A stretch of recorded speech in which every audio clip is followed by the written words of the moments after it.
Assalamualaikum warahmatullahi wabarakatuh.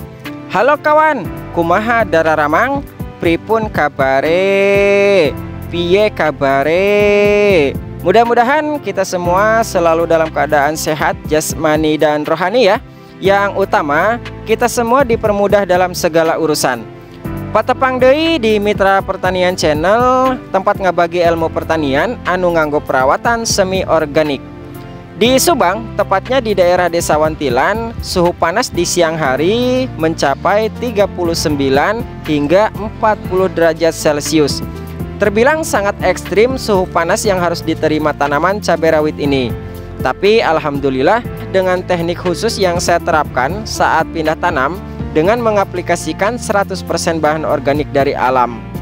Meski cuaca panas yang ekstrim, cabai ini tetap tumbuh optimal tanpa ada yang layu dan tidak ada yang mati setelah tanam. Perlu kawan ketahui, proses pindah tanam dilakukan pukul 16.30 atau jam setengah 5 sore ya. Proses tanam selesai dalam waktu 2 malam dengan populasi kurang lebih 1000 pohon. Dilakukan oleh saya sendiri dan dibantu oleh sang istri. Malam pertama proses tanam hingga pukul 3 pagi ya. Kemudian malam kedua selesai hingga pukul 2 dini hari. Meski melelahkan, tapi lelah tersebut terbayar lunas ketika melihat tanaman cabai rawit ini tumbuh subur dan sehat di pagi hari. Dan ini perkembangan usia 2 hari setelah tanam.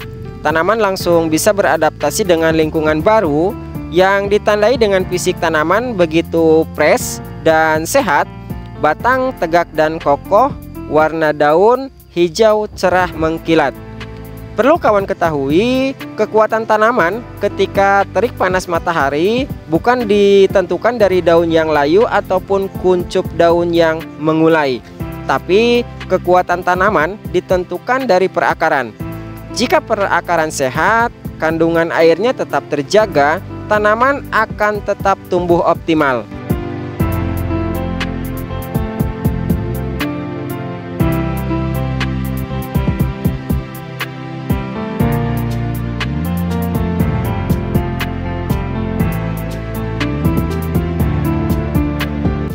Dan ini perkembangan usia 3 hari setelah tanam. Setiap helai daun semakin lebar, kuncup daun muda mulai tumbuh, pertanda tanaman ini sudah bisa beradaptasi dengan lingkungan di lahan. Inilah manfaat memasang irigasi tetes ya. Proses penyiraman sangat menghemat waktu, menghemat air, dan menghemat tenaga. Penyiraman bisa bersamaan dengan waktu 2-3 menit setelah keran dibuka. Baik kawan ya, sebelum membahas kokopit dan cara pindah tanam, baiknya simak dulu cuplikan berikut ini.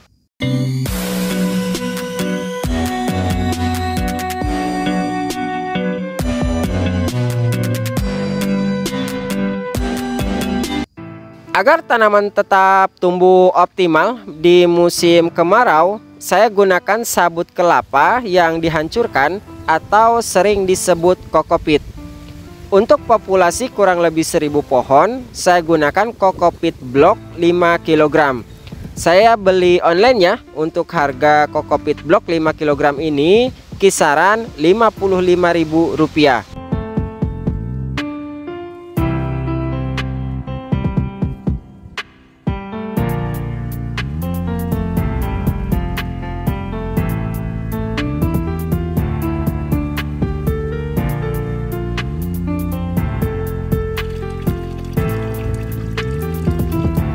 5 jam sebelum tanam, kokopit saya rendam di air kurang lebih 40 liter. Saya mulai rendam kokopit ini sekitar jam 11 siang ya.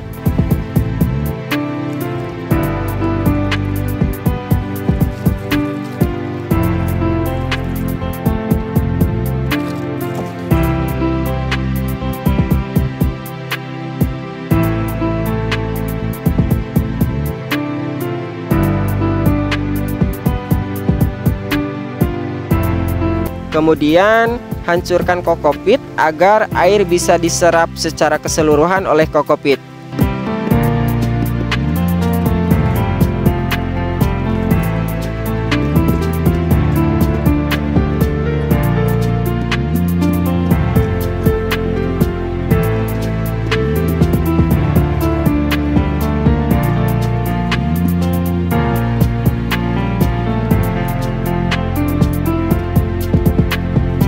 Kemudian aduk hingga kokopit hancur.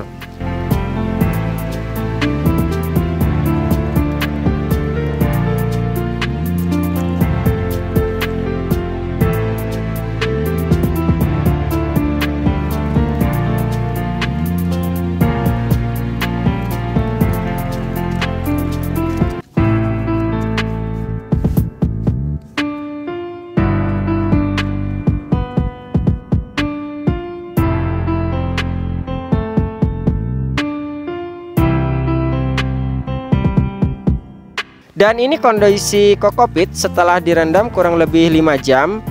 Air sebanyak 40 liter sudah tertampung dan diserap kokopit.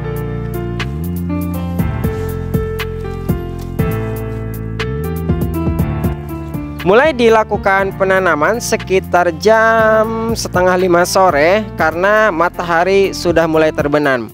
Dan ini kelebihan diaplikasikan fungisida hayati jamur mycorrhiza pada media semai. Perakaran sangat begitu banyak dan akar-akar yang panjang.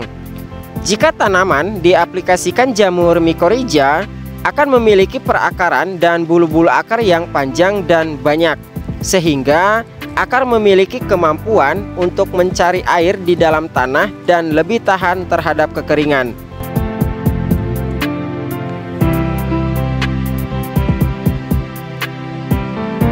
Kemudian cara mengaplikasikan kokopit ada 2 cara ya. Untuk cara yang pertama, lubang tanam dikasih kokopit dulu. Kemudian ambil kokopit segenggam ataupun sekepal. Kemudian bungkus atau tutupi perakaran dengan kokopit. Kemudian tanam. Usahakan tekan dengan kuat di sekitar batang agar tidak rebah atau roboh ketika tanaman ini diterpa angin dan saat disiram. Proses ini menentukan kekuatan batang dan akar ya ketika tanaman masuk dalam fase pembuahan. Jika saat tanam, tanah di sekitar batang tidak ditekan kuat, biasanya mudah tumbang ataupun mudah roboh saat berbuah lebat.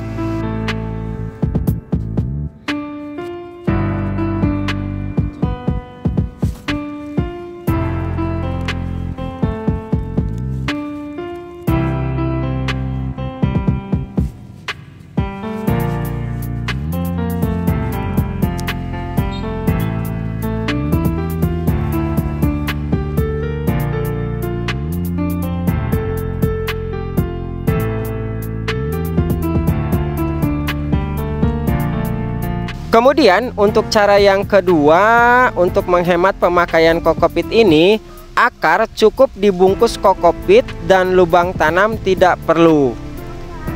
Cara pemakaian kokopit digunakan di lahan dengan skala luas seperti ini saat pindah tanam, saya rasa baru kali ini dipraktekkan ya.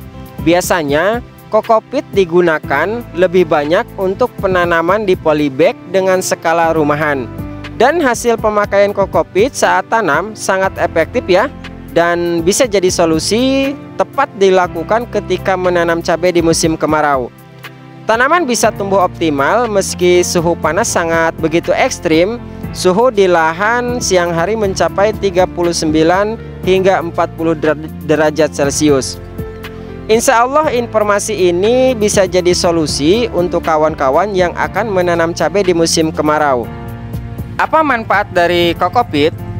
Kokopit mempunyai kemampuan untuk menyerap air dalam jumlah yang banyak.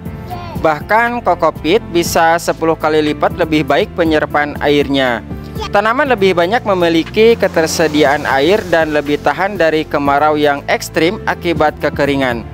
Kokopit juga mampu mempertahankan kelembaban sehingga tanaman tidak mudah layu karena air tersimpan lebih lama pada kokopit. Kokopit memiliki pori-pori yang memudahkan pertukaran udara dan masuknya sinar matahari. Selain itu, kokopit memiliki pH antara 5,0 hingga 6,8, sehingga sangat baik digunakan untuk menyuburkan tanaman. Menurut penelitian, bahwa pada kokopit ini terdapat trichoderma ya, sehingga kokopit selain mampu menyimpan banyak air, juga dapat mengurangi penyakit di dalam tanah dan membuat tanah jadi gembur dan subur.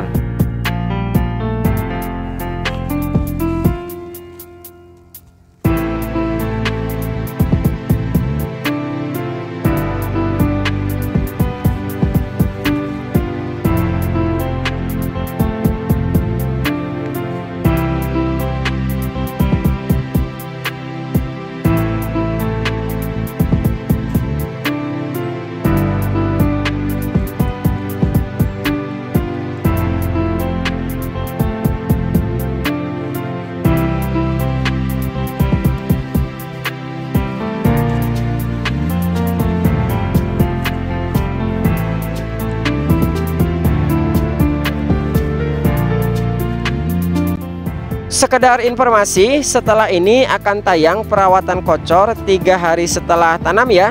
Jangan lupa aktifkan lonceng notifikasinya agar tidak ketinggalan informasi terbaru dari Mitra Pertanian Channel. Jika informasi ini bermanfaat, tinggalkan jejak untuk berikan like, komen, dan share pada video ini supaya informasi ini bisa menjangkau lagi ke lebih banyak petani. Tetap jaga kesehatan, tetap semangat, dan semoga bermanfaat. Terima kasih dan sampai jumpa di informasi bermanfaat berikutnya.